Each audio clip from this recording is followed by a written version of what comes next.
बाद में पाकिस्तान के युद्ध के समय हमें पता चला कि राफेल की जो तकनीकी थी पूरी तरह से फ्रांस ने हमको दी नहीं थी।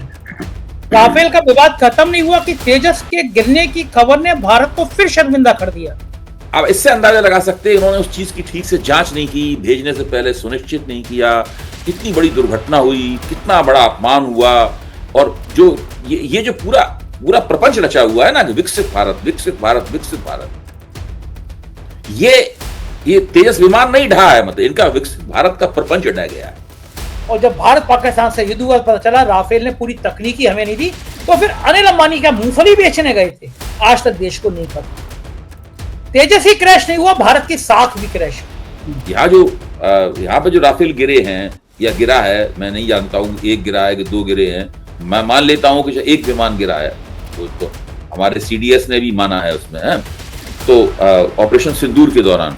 तो उसके बारे में जो राफेल बनाने वाली कंपनी है दसों, उससे भारतीय वायुसेना का बहुत झगड़ा चल रहा है। विश्व गुरु माननीय महामहिम हमारे सब कुछ मोदी जी हेलमेट लेकर तेजस से उतरते हुए जब ऑपरेशन सिंदूर हो गया था, हम जांच करेंगे कि आपने उसका मेंटेनेंस ठीक किया था, रखरखाव ठीक किया था कि नहीं किया था। तो जैसे ही राफेल दसों ने ये घोषणा की, वैसे ही वायुसेना ने उनसे मना कर दिया कि नहीं, आपकी हम किसी भी टीम को नहीं आने देंगे यहाँ पर। अगर इनके काम में कोई गड़बड़ी नहीं थी, उनकी टीम के आने की क्या उनको दिक्कत थी? आपको वो तस्वीर याद होगी जब विश्वगुरु महामानव जी एक हेलमेट लेकर जहाज से उतरे थे, तेजस तेजस तेजस नाम पूरा गूंज गया था। कहा गया था भारत में निर्मित पहला जहाज। बड़े शान से गोदी मीडिया ने घंटों घंटे शो कराए थे, पिक्चर बन गई थी। वही तेजस दुबई में क्रैश हो गया। विनम्र श्रद्धांजलि मेरे को बहादुर विंग कमांडर के लिए। लेकिन बड़ा सवाल यह है कि क्या स्वदेशी से बना हुआ यह जहाज क्या वास्तव में स्वदेशी था? क्या कारण है कि 2024 में राजस्थान में तेजस क्रैश हुआ और अब दुबई में हो गया? पूरी दुनिया के सामने शो चल रहा था, पूरी दुनिया के सामने नाक कटी। पाकिस्तान के समय युद्ध में पाकिस्तान दावा कर रहा है कि कई राफेल मार गिराए। राफेल में अनिल अंबानी या जैसी दिवाली कंपनियां को डाला गया जो दिवालिया हो चुकी थी। उस सौदे में दलाली की बात बहुत चर्चा में आई। और जब भारत पाकिस्तान से युद्ध हुआ पता चला राफेल ने पूरी तकनीकी हमें नहीं दी, तो फिर अनिल अंबानी क्या मूंगफली बेचने गए थे, आज तक देश को नहीं पता। तेजस ही क्रैश नहीं हुआ, भारत की साख भी क्रैश। वो हेलमेट पहने हुआ फोटो प्रधानमंत्री जी का ऑपरेशन सिंदूर हुआ तो गली गली मोहल्ले मोहल्ले पेट्रोल पंपों में हर जगह दिखाई दे रहा था। अब गोदी मीडिया तेजस क्रैश होने पे प्रधानमंत्री का वो फोटो नहीं लगा रही। मुझे बहुत दुख का दिन लग रहा है आज। भारत की वायुसेना पर, भारत की सर्विसेज पर, भारत की तकनीकी पर एक बार फिर सवाल खड़े हो गए हैं और पूरी दुनिया में शर्मसार करने वाली स्थिति आई है। दुबई के एयर शो में तेजस विमान, जैसे मोदी जी कहते हैं पूरी तरह से घरेलू बना हुआ भारत का निर्मित तेजस, वो क्रैश हो गया और बहुत दुखद तरीके से पायलट की मौत हो गई। मेरी पूरी तरह से संवेदना, पूरी तरह से श्रद्धांजलि उस पायलट के प्रति और परिवार के प्रति। बहुत दुखद हादसा हुआ, लेकिन बड़ा सवाल भी खड़े हो गए। 2024 में भी राजस्थान में तेजस क्रैश हो गया था और ये दूसरी घटना दुबई में हुई जहां पूरी दुनिया के लोग मौजूद थे, एयर शो चल रहा था। इस विमान के गिरने की पूरी गूंज पूरी दुनिया में सुनाई पड़ रही है। सवाल यह है कि क्या हम लोग एक अपनी तकनीक से एक ऐसा जहाज नहीं बना सकते जो 5 साल में एक बार भी क्रैश ना हो? 2024 में क्रैश हो गया, दुबई में क्रैश हो गया। राफेल के सौदे जब से हुए उस दिन से विवाद। राफेल के सौदे में प्रधानमंत्री जी ने उस शख्स को डाला, अनिल अंबानी को डाला जो दिवालिया घोषित हो चुका था। बाद में पाकिस्तान के युद्ध के समय हमें पता चला कि राफेल की जो तकनीकी थी पूरी तरह से फ्रांस ने हमको दी नहीं थी। राफेल का विवाद खत्म नहीं हुआ कि तेजस के गिरने की खबर ने भारत को फिर शर्मिंदा कर दिया।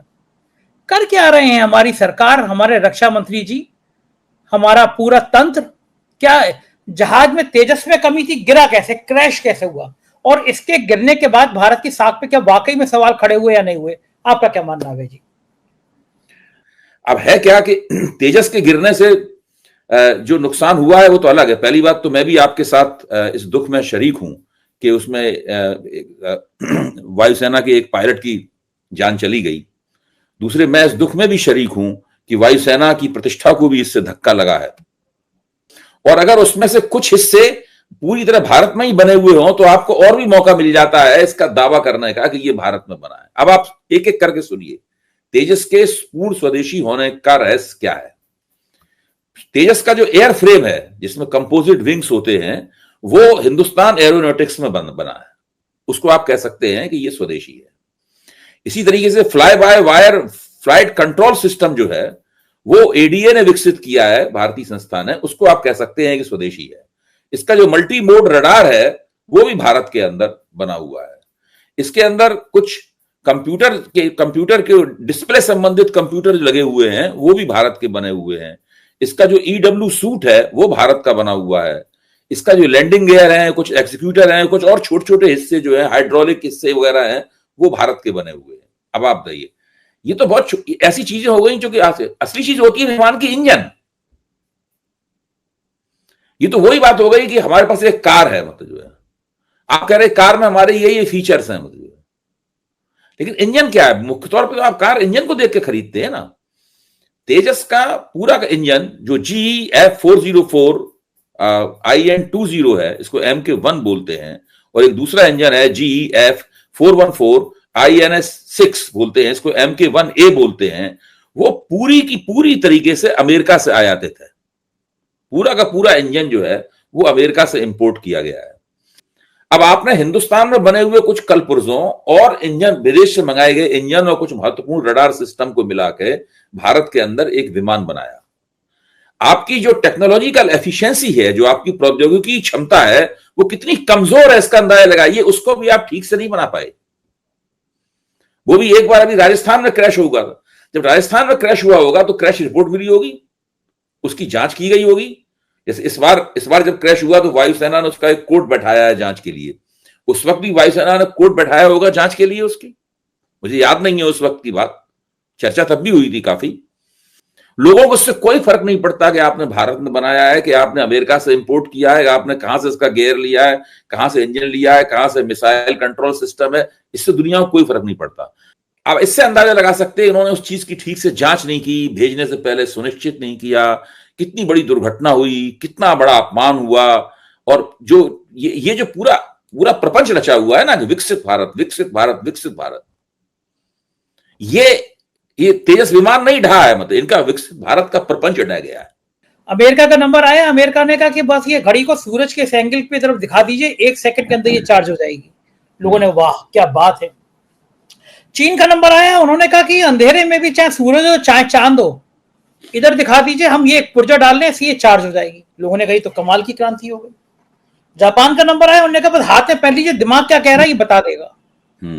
लोगों ने कहा यार तो क्या गजब की क्रांति कर रहा है। भारत का नंबर आया, भारत ने कहा घड़ी हाथ में ली और मेड इन इंडिया का मोहर लगा दी, बोले देखिए तकनीक तो हमारी है। तो अपने यहाँ जो आपने कहानी बताई, उस कहानी का भाव यही था कि कहीं की ईंट कहीं का रोड़ा, भानुमती ने कुनवा जोड़ा। ये लोग करना ही क्या चाहते हैं कि ये लोग बाकी तो कुछ बुनियाद तो अपनी वो ये चाहते हैं कि बिना बुनियाद तैयार किए हुए एक शिखर बना दिया जाए। आप सोच सकते हैं ऐसे विमान, ऐसे भवन की तरफ जिसकी बुनियाद ना तैयार की गई हो लेकिन उसको बना के खड़ा कर दिया गया हो खूबसूरत गुंबद बनाकर, तो वो तो एक दिन ढह ही जाएगा। अगर आप आधार तैयार नहीं करेंगे मजबूत और उसके ऊपर आपने एक आपने ढांचा खड़ा कर दिया जो बहुत खूबसूरत सा ढांचा है, भले आप उसको कोई भी नाम दे दें, वो नाम तो भरभरा के गिर जाएगा उसमें। ठीक बात। यानी आप जेट फाइटर बनाना चाहते हैं क्या? भारत के बनाए हुए तोप के गोले दूसरे देश इस्तेमाल करते हैं? मतलब बहुत सारी ऐसी बातें हैं जिनके बारे में सोचना चाहिए। अब इन्होंने राफेल का सौदा किया था। राफेल का सौदा करने के बाद में इन्हें पता चला कि राफेल ने बहुत सारे चीजें जो हैं उनका रहस्य इनको नहीं बताया है। इसी तरह अमेरिका इन्हें अपना जो विमान देना चाहता है, जो बहुत ही महंगा विमान है, अमेरिका कहता है कि हम आपको ये सब उसकी बाकी चीजें नहीं देंगे आप। और इनके पास इतनी ताकत है नहीं कि अमेरिका के ऊपर दबाव डाल के ले लें, फ्रांस के ऊपर दबाव डाल के ले लें। फ्रांस के साथ तो इनका बहुत राफेल के सवाल में बहुत झगड़ा हुआ है। यहाँ पे जो राफेल गिरे हैं या गिरा है, मैं नहीं जानता हूं एक गिरा है कि 2 गिरे हैं। मैं मान लेता हूं कि एक विमान गिरा है, वो तो हमारे सीडीएस ने भी माना है उसमें है। तो ऑपरेशन सिंदूर के दौरान, तो उसके बारे में जो राफेल बनाने वाली कंपनी है 10, उससे भारतीय वायुसेना का बहुत झगड़ा चल रहा है। दसों कहना है कि भाई हम जांच करेंगे, अपने आदमी भेजेंगे, हम जो पता अपना जांच करता भेजेंगे, जो पता लगाएंगे कि आपके जो पायलट हैं वो पूरी तरह दक्ष थे कि नहीं इस विमान को चलाने में। हम जांच करेंगे कि आपने उसका मेंटेनेंस ठीक किया था, रखरखाव ठीक किया था कि नहीं किया था। तो जैसे ही राफेल दसों ने ये घोषणा की, वैसे ही वायुसेना ने उनसे मना कर दिया कि नहीं, आपकी हम किसी भी टीम को नहीं आने देंगे यहां पर। अगर इनके काम में कोई गड़बड़ी नहीं थी, उनकी टीम के आने की क्या इनको दिक्कत थी? तो बहुत सारा मामला ऐसा है जिसमें हमेशा इनके कामों पे संदेह होता है। ये लोग अपनी कमियां छुपाते हैं, जो खूबी नहीं होती है उसको खूबी बना के पेश करते हैं, फिर उसकी पोल खुल जाती है। पिक्चर भी आ गई थी तेजस की, तस्वीर भी याद होगी, हमारे विश्व गुरु माननीय महामहिम, हमारे सब कुछ मोदी जी हेलमेट लेकर तेजस से उतरते हुए, जब ऑपरेशन सिंदूर हो गया था, पूरे देश के पेट्रोल पंपों पर, चौराहे पर वो प्रधानमंत्री जी की फोटो, वो जो यूनिफॉर्म थी कि तेजस से में बैठने वाले जेट किसी फाइटर प्लेन की वजह से पायलट उतरता है, मोदी जी उस यूनिफॉर्म में थे, हेलमेट हाथ में था। वो तस्वीरें गोदी मीडिया आज क्यों नहीं दिखा रहा तेजस वाली? उस पर चर्चा क्यों नहीं हो रही कि महामानव गोदी मीडिया कह रहे हैं? अगर वहां पे तेजस का ठीक से प्रदर्शन हो जाता और उसमें 4, 5, 6 या 1 दर्जन तेजस का ऑर्डर मिल जाता है इनको ना, अगर आप सोचिए क्या होता अगर इनको 1 दर्जन तेजस का ऑर्डर मिल जाता, तो कल के अखबार भरे होते इस पे कि भारत ने वहां पे बहुत बड़ा सिक्सर मारा है। होती भी नहीं है। और अगर थोड़ी बड़ी कमजोर सी आवाज हम लोगों की है, जवाब तलबी करने वालों की, तो हम लोगों की आवाज को नजरअंदाज कर देते हैं। कोई फर्क नहीं है। पूरे देश का मीडिया एक साथ उनसे जवाब तलबी करे किसी सवाल के ऊपर, तो इन लोगों की क्या हालत होगी? ठीक बात है, हम जैसे लोग करते हैं तो परेशान और करते हैं, कभी ये जांच, कभी वो जांच, कभी चैनल ही बंद। आज 4PM मिडिल ईस्ट की टीम थी दुबई में आज, बता रहे थे बहुत सारे भारतीय थे, बहुत उनको निराशा हुई। हमारी टीम 4PM मिडिल ईस्ट चूंकि बहुत अच्छा चल रहा है वहां पे, तो वहां पे बहुत लोग दुखी थे इस घटना के बाद।